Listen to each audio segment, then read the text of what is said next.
In this world, there is real evil. In the darkest shadows and in the most ordinary places. These are the true stories of the innocent and the unimaginable. When Marcy Wyckoff senses an unnatural presence in her house, her husband Randy attributes her fears to stress. But over time, the fear grows, and Marcy feels like a prisoner in her own home. Randy watches helplessly as an unknown invader tortures his wife. But he can't fight what he can't see.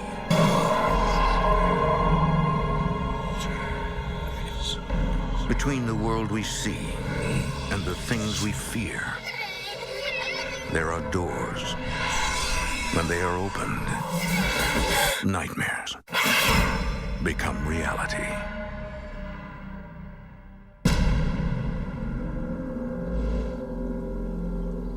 The heartland of North America is filled with illusions of eternity. Vast open spaces, endless skies, and roads that seem to go on forever. But for some, thoughts of eternity are terrifying, and the open road is a road to nowhere. Is it true, Frank? Is it?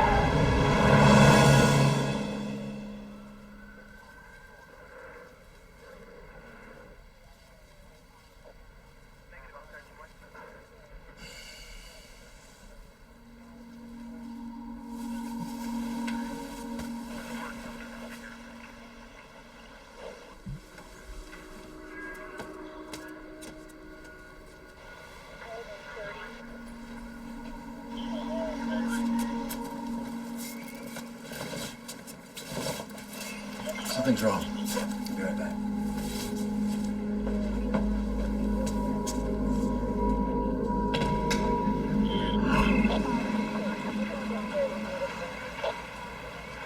Larry, what happened? Hey, Red, I didn't realize you lived here. This guy, came around the corner, lost control, and struck that tree right there. How bad is he hurt? He's conscious, but the real question is whether or not he sustained any type of massive trauma. It's a heck of a way to start your morning. I can't believe I didn't hear anything. Marcy says I sleep like the dead, but I don't know, I should have heard something. See you later.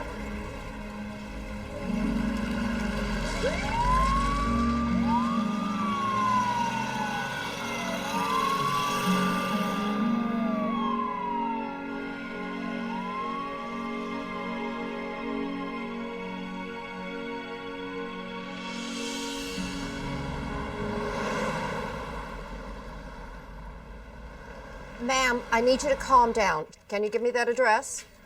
Where are you? In the winter of 2003, All right, I'm sending someone out Marcy to you right now. Wyckoff Stay on the manages a line. police dispatch center in Bloomington, Illinois. Adam 38, Adam 44, family disturbance involving children in progress at 1234 West Washington. White male, intoxicated and dangerous. Rough day? Just busy. Her husband, Randy, is a detective in the same department. With both of us working in law enforcement, it doubles the stress. I worry about him. I'm in a safe environment inside the building. He's not. He's out there on the street. How come you're fielding calls? Judy's out sick. We needed an extra person on the phones. As long as we've been together, she's never worked a 40-hour week. It's always 48, 50, 55, 60 hours. I just worry about her stress levels. Hey, did you hear anything more about the accident? Yeah, I talked to Larry in county an hour ago. And? The guy didn't make it. Apparently there were some complications, something unexpected. I was surprised and saddened because I didn't think his injuries were that extreme. Something we could have done. We felt horrible, terrible. There was a guy that died in your front yard. For 8 years, the couple's country home has provided an escape from their stressful jobs. I loved coming home after work. It was just so nice to come out here. It was so quiet. You didn't hear the traffic. You didn't hear any sirens. It was great.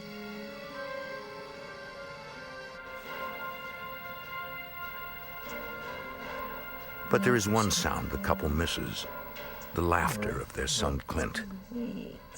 He recently joined the Army National Guard and was deployed to the Middle East. The day that he left, the phone quit ringing, nobody came over, and it was just like deserted. There was no one here. It almost felt like, we'd had a funeral and he was gone. In his absence, Marcy and Randy depend on each other more than ever. Randy and me have gotten along great from day one. He's always been my best friend. Oh, look, those guys have got it made. Mercenaries, hangings, plagues. What more could you want? I meant the actors, not the characters. Nice to deal with fictional crises for a change instead of real ones. Mm-mm. That's all I want. I have always told Randall, if there's anything I ever want to do in my life before I die, I want to ride a horse in a Western. I just think that would be the coolest thing.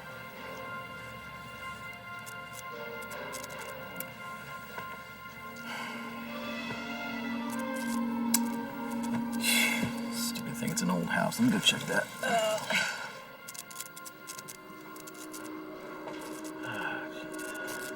When you own a home, it's always something. Come finish the movie. We'll fix it later. And I thought, great, there's one more thing that we're going to have to deal with.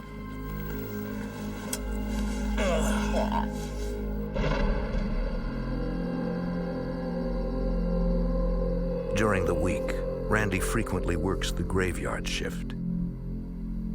Marcy is usually asleep before he gets home.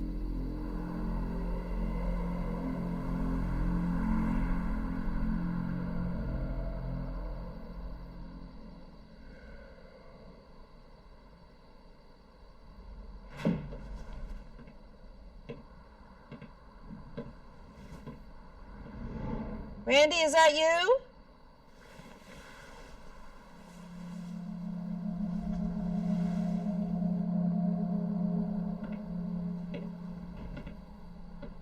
Randy?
Absolutely no one there.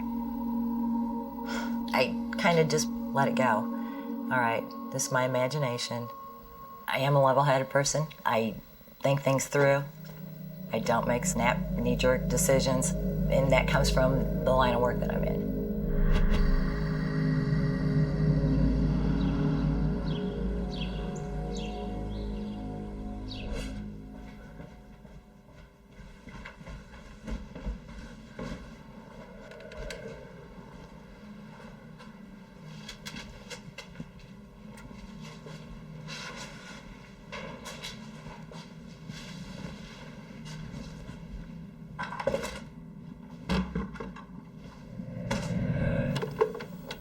I felt like I was being watched all the time. You cannot explain and put your finger on it, but it's like somebody breathing down the back of your neck.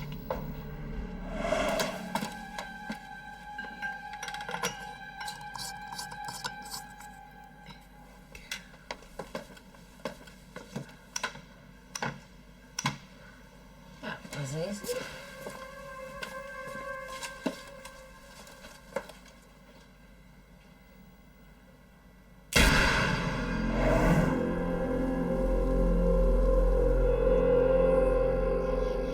As winter breaks, Marcy's stress at work and home only grows, as does her concern for her son's safety.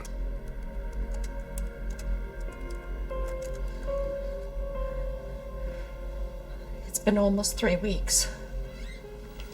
Months before, I was telling him what time he had to be home at night, and now he's out defending our country with a gun.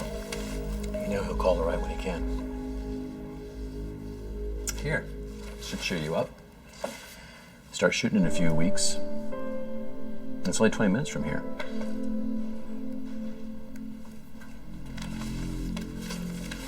You know he wouldn't want you to worry like this. It was the scariest thing for me to ever go through every day. I would say a little prayer for that kid every day.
What's the matter?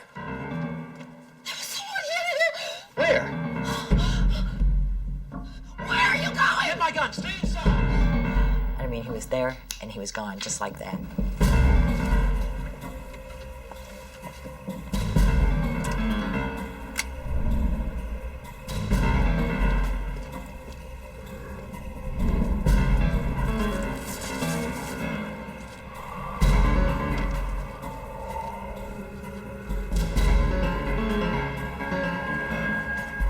There's nobody here. Are you sure you saw something? Yes. I saw somebody standing right in front of me. A split second later, he was gone. Gone where? I don't know. I didn't see him leave. I just saw him standing in the doorway. The thing about Marcy is she's very grounded. She's not taken towards big imaginative things. She's very here and now. What did he look like? He was tall, older. I think he was wearing jeans. Yeah, I want to believe you, but I don't have anything tangible that supports what you're telling me. Well, he's gone now, whoever it was. I knew deep down that there was something in here. Let's go I inside. knew it. Left with no other explanation, Marcy considers the impossible. Perhaps her house is haunted. You read about it, you see it on TV shows, you see movies about it. Can this really be happening? Can this be?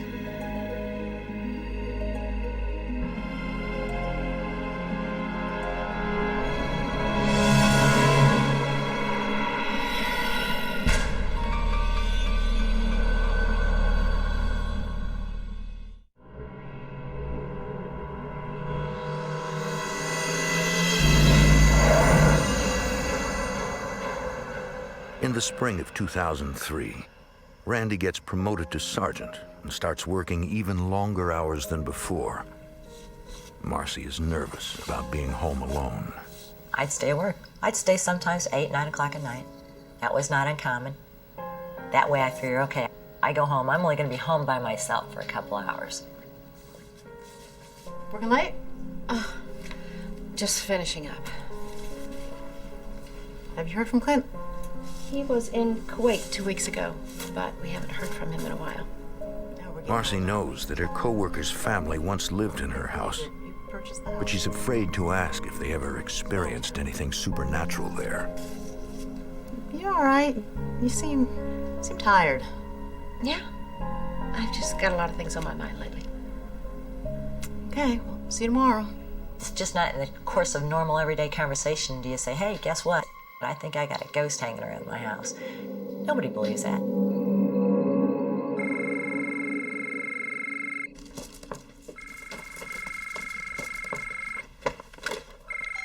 Hello? Hi, Mom. Clint, how are you? I'm good. You know, things are kind of crazy right now. What's new with you guys? Other than working too hard, we're okay. I really miss you guys. Listen, I really can't talk right now. We're on the move again. I just wanted to call and let you know I'm doing okay. Will you tell Dad I called? Of course. I really love you guys. We love you too. So much. Bye, Mom.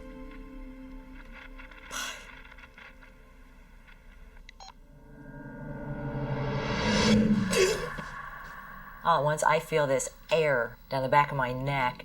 There's not a window open, the air conditioner's not on, nothing's running, no fans, nothing. Get out of here. And I said, I mean it. Go away, get out of this house. We don't want you here. Leave me alone. Leave me alone. Marcy forces herself to carry on. On one hand, I'm terrified. On the other hand, this is my home, and you're not going to run me out of here.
Couldn't get out of that basement fast enough. I didn't know if something was following me, if something was chasing me. I had no idea.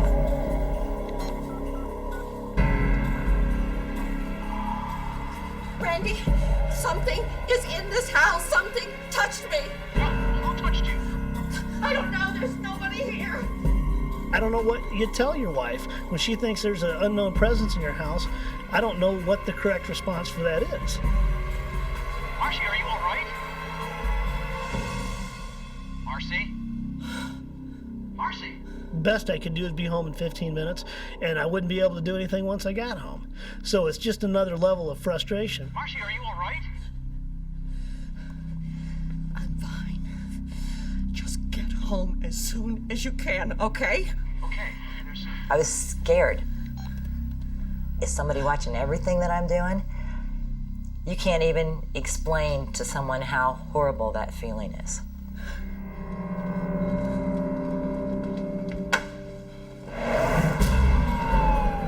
While Randy races home, Marcy does everything she can think of to protect herself.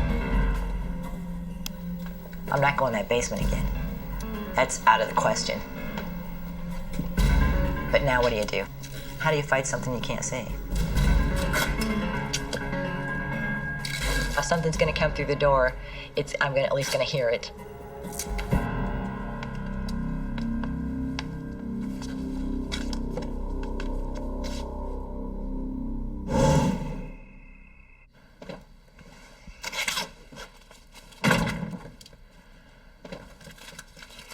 I didn't find anything down there. I know what I felt. Okay, then tell me. I don't know what you're going through unless you talk to me. It was very frustrating for me, because I can't explain to him how that felt. You had to be here to believe it. When I'm alone in this house, I feel as though someone is standing right next to me, as close as I am to you right now. How can I help? I don't know. But I never doubted that she felt what she said she felt. But anything that I would say would just come off as empty. It was real frustrating for me because I'm used to fixing problems.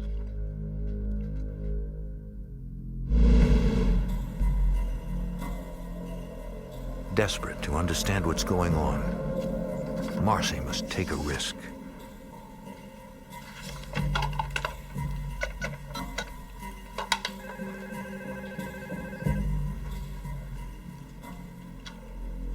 Hey, are you busy?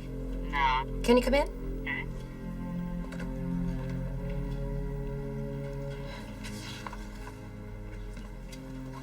What's up? I have sort of a strange question to ask you. Okay.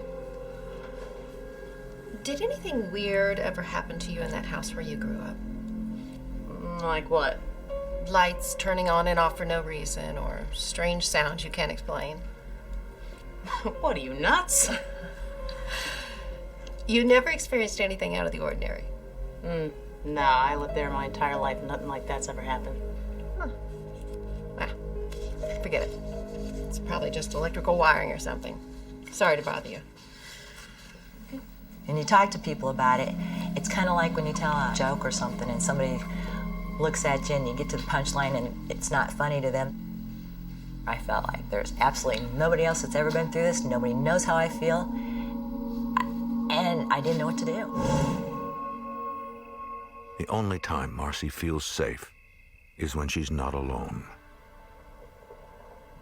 Several days passed with no word from the teenager.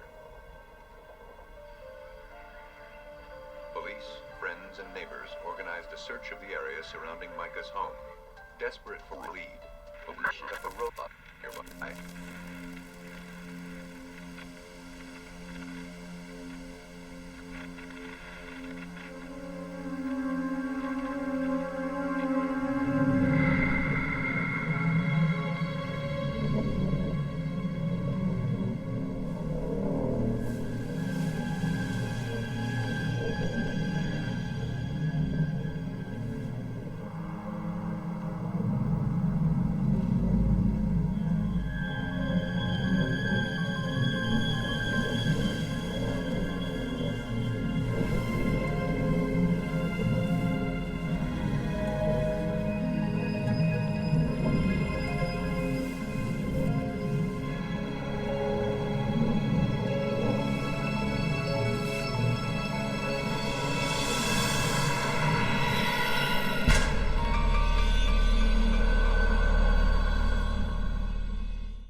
There's a blue mist right in front of my face.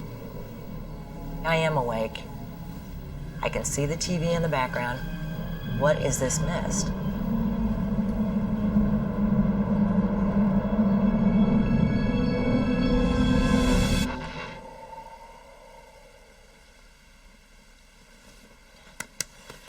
What? What's wrong? What's wrong? It's in here now. It's gone now. But there was a blue light in here a few seconds ago. I wasn't dreaming. Why didn't you wake me up? It was gone too soon. No, I don't feel safe in there, not even with him. So nobody can protect me.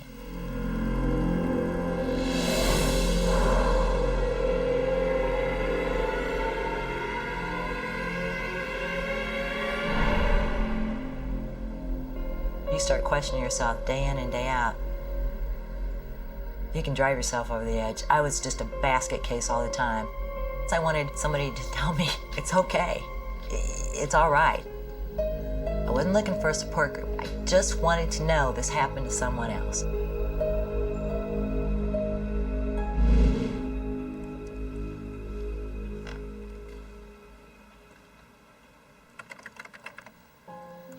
I start trying to find other people's stories. But there's vulnerability in reaching out for help. I'm not quite to the point where I want to have somebody come to my house. If I have them come to my house and they walk in here and say, there's nothing here, I am nuts. I have lost my mind.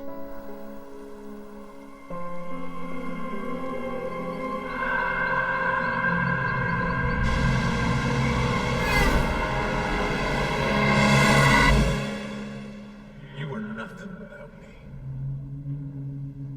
Both of you.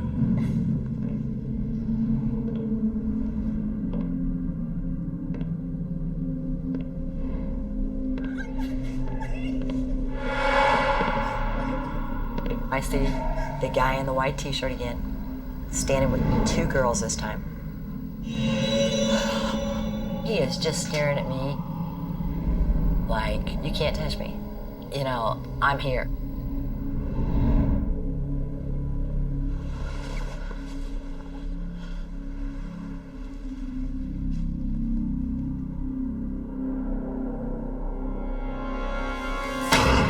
I just saw a man pushing 2 women into the basement. What? Stay here.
I think he thought, oh, here we go again. Now she's seeing things. But he didn't say that. He tried very hard to be supportive.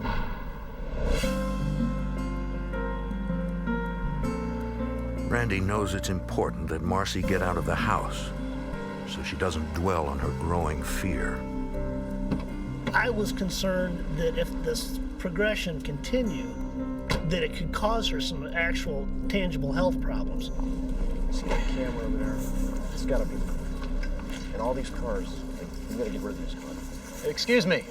How can I help you? I'm looking for the director or somebody who can tell me about being an extra in your production. Yeah, we need people right this way, sir. Thanks. Jim! Hold on a second. All right, move this trailer. Excuse me, can you talk to this fellow, please? Yeah. Good morning. I'm Sergeant Wyckoff. Hey, Jim Conover. Nice to meet you. I read in the paper that you were looking for extras, and my wife, it's always been her dream to be in a Western, and, well, she could really use something like this about now. Here, this card from my assistant. You give her a call next week. She'll set something up for both of you, okay? Thanks. I really appreciate it. Come on, let's go. You gotta move that camera right there.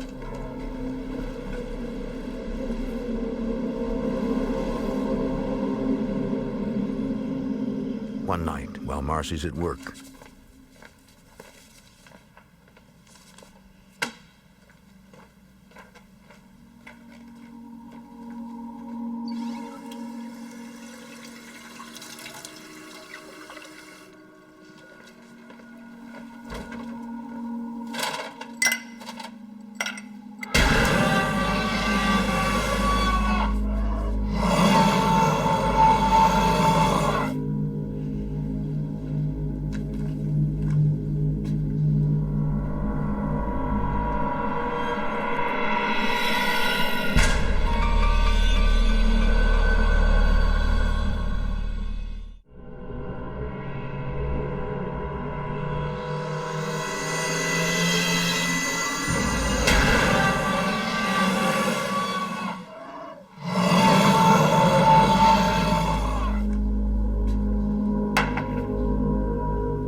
Real. It was loud. It was right on top of me. I wasn't alone. This is what Marcia has been talking about.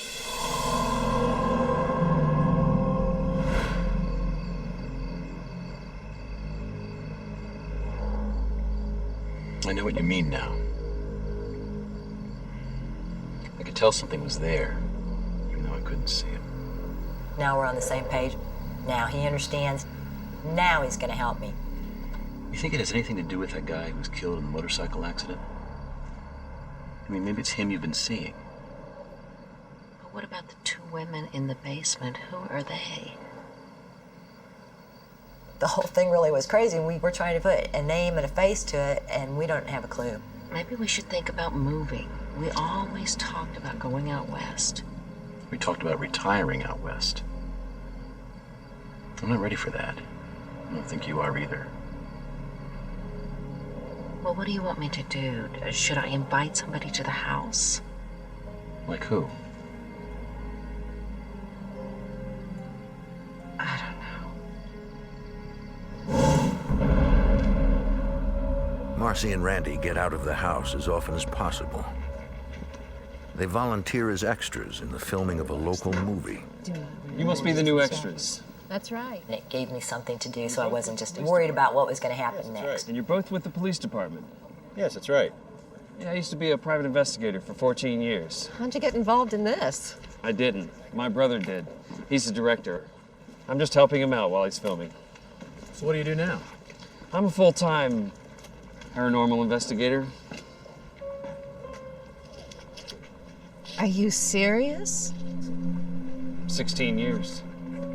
For us to find him at that time in that way, it just seemed extremely coincidental or lucky. So what does that mean exactly? I mean, what do you do? Basically, I talk to spirits. I know a lot of people don't believe in that kind of thing, but I try to help those that do.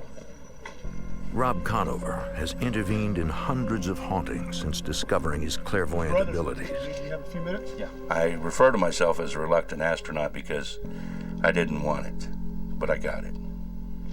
What would you say if I told you our house is haunted? I'd say we just met, and I don't see any reason for you to lie to me.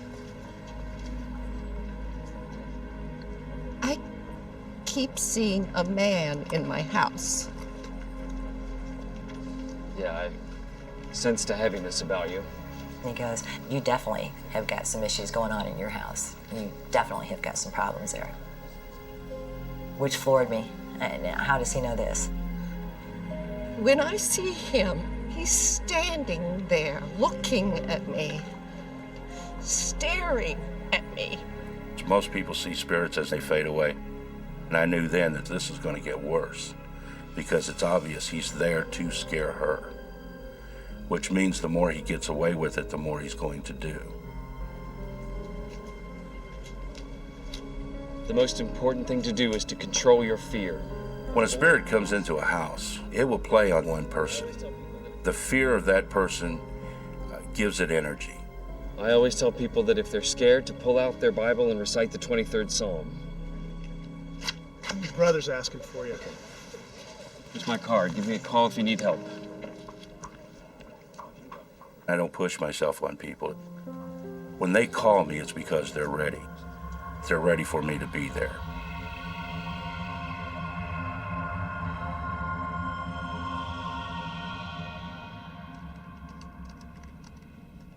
For weeks, Marcy has avoided being home alone. But she can't stay away forever. One night, while Randy is at work,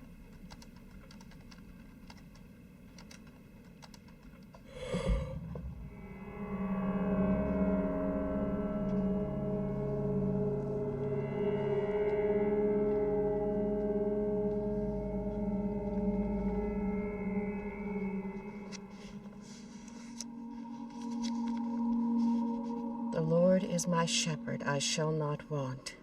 He maketh me to lie down in green pastures.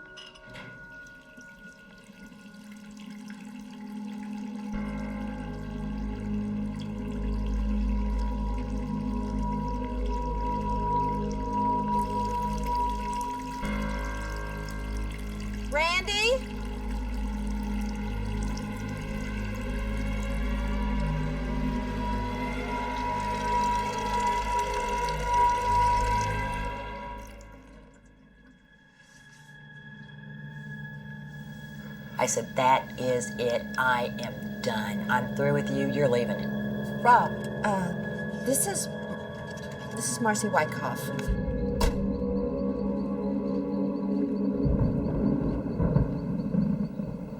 People think I'm going to show up dressed in black and have a briefcase full of gadgets. Basically, I show up with myself and my Bible. Rob, thanks so much for coming. I know it's kind of nasty out there. Yeah, the storm's gonna be here soon.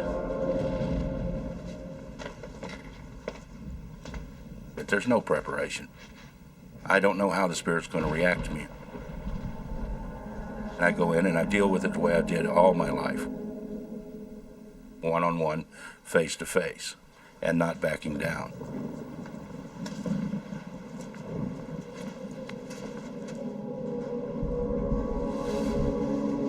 First thing I need to do is kind of walk around and see if I can locate the source of energy. I had no idea what to expect. Okay.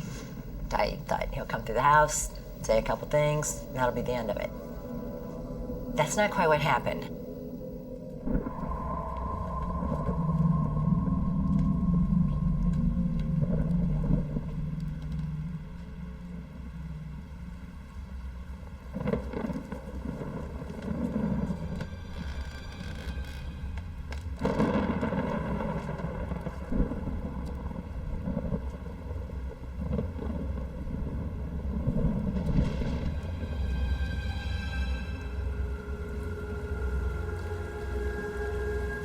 There's definitely someone here. I felt the energy of the Spirit, and it was very, very strong.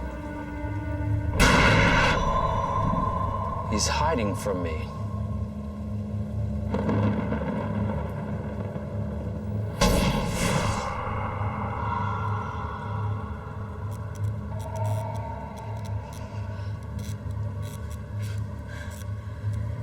Is he doing that? Yes.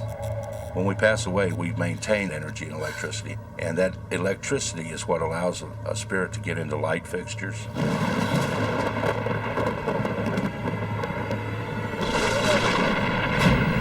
The power goes out. That's when things started to happen.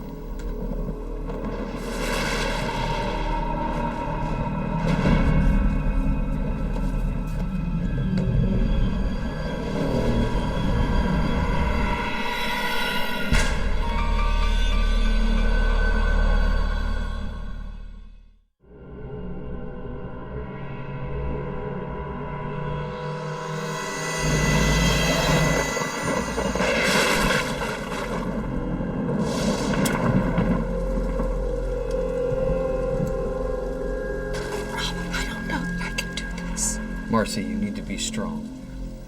My heart was beating so fast, and I was hoping that he knew what he was doing. Let's go.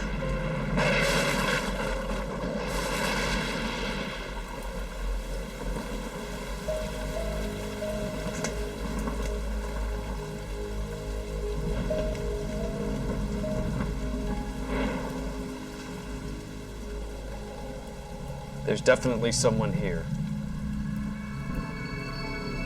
When I walk into an area and a spirit is present, before I see the spirit, I get a feeling. There's no pain. It's just a cool electrical shock all over.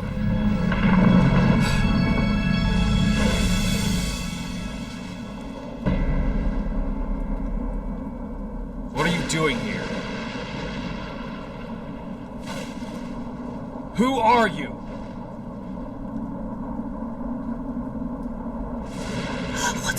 Stay calm. You've got to stay calm.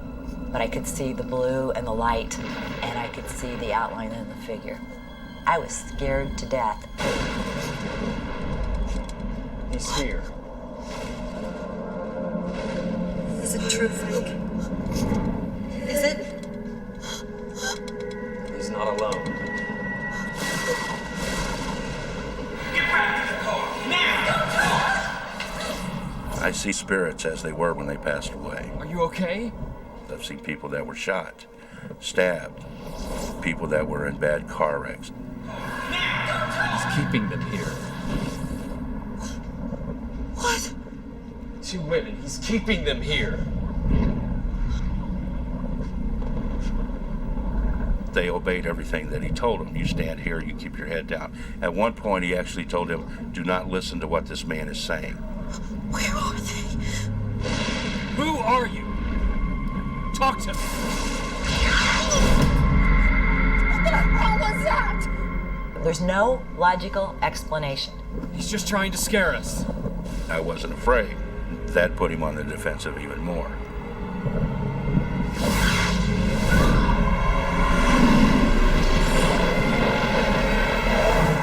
Suddenly, Rob senses a tragedy that took place nearly 60 years ago. Is it true, Frank? Is it? Answer me. Is it? I swear to God, if you ever lay a hand on my daughter, I'll... You'll what?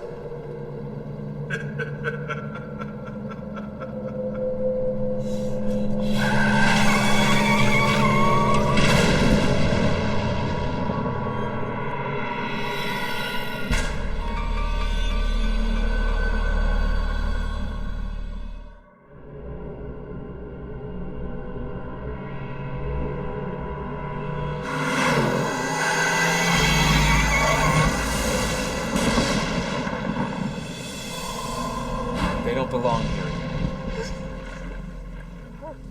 Rob, I want to leave. It's okay. There was a car crash. What? A car crash on this property.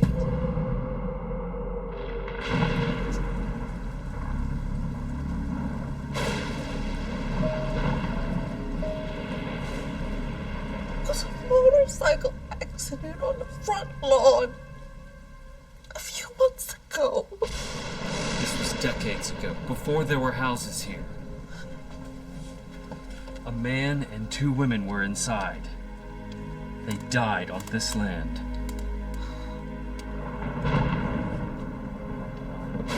It's not the house that's haunted, it's the land. Oftentimes when people die a sudden death, they stay right there where they've died. This man was afraid of going to hell. He created his own self-imposed purgatory by staying here. He made the female spirit stay because he was afraid of going through the light.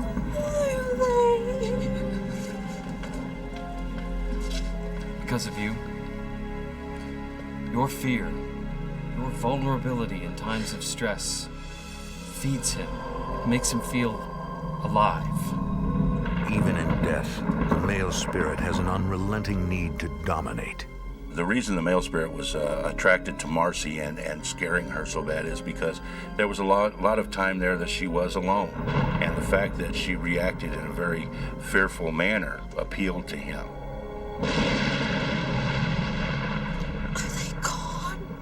I literally thought, what on earth? What if now we can't get it out of here? What are we gonna do? The man's just gathering his strength. I'll have to talk to all 3 of them about crossing over. Make them understand that they don't belong here anymore. Rob first must convince the female spirits that they alone control their destiny.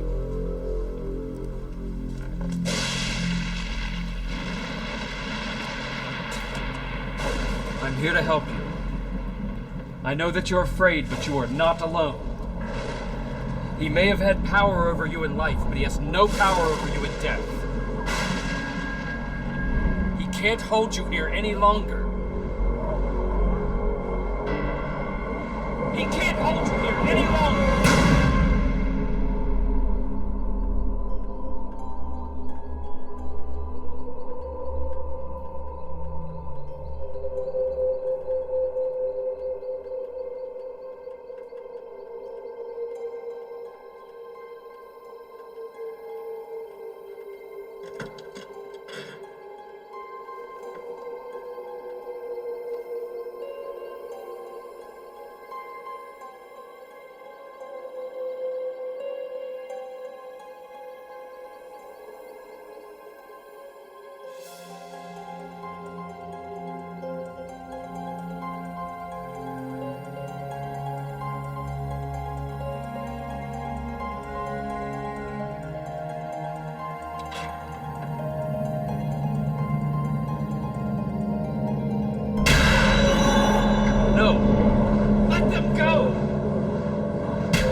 the male spirit's demeanor changed because suddenly he realized he was alone.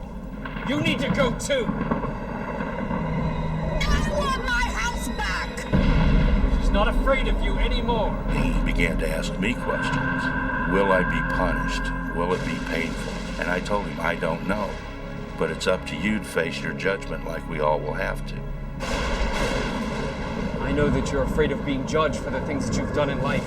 But God's worst judgment is better than the devil's punishment. Our Heavenly Father, we pray that you will accept this lost soul. Give him the courage, O Lord, to find his way into the light. We ask this in your holy name. Amen.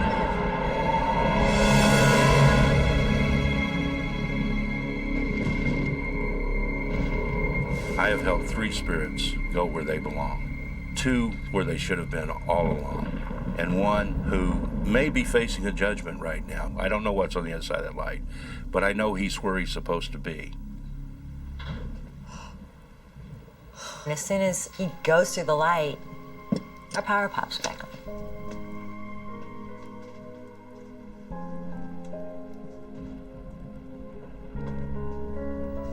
The side of the doorway where he went through the light was completely hot, and the other side of the doorway was cool. All this has gone away.